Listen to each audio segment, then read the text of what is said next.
King Khan کا fan Bharat میں قید کاٹنے کے بعد وطن واپس پہنچ گیا ہے۔ عبداللہ کی واپسی پر والدین خوشی سے نہال ہیں۔ بھارتی فورسز نے انہیں 2017 میں گرفتار کیا تھا۔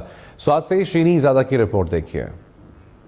سوات کا عبداللہ ویسے تو نکلا تھا رومانس کے بادشاہ شاہ رخ خان سے ملنے، لیکن بارڈر پر پکڑا گیا تو خیالوں کی دنیا کے شہزادے کو حقیقت میں جیل ہو گئی۔ پرستار ہیرو کی خمار میں ایسا جکڑا رہا کہ ان کی خاطر قید و بند کی تکلیف بھی برداشت کی۔ لیکن جب میں گیا تو مجھے شاہ رخ خان نام سے بلاتے تھے بہت سے لوگ، سارے شاہ رخ خان کی، شاہ رخ خان ہے ہمارے پاکستان کا، پاکستان سے ملنے آیا ہے، اس سے پیار کرتا ہے۔ عبداللہ کو رہائی ملی تو گھر والوں کی خوشی کی انتہا نہ رہی۔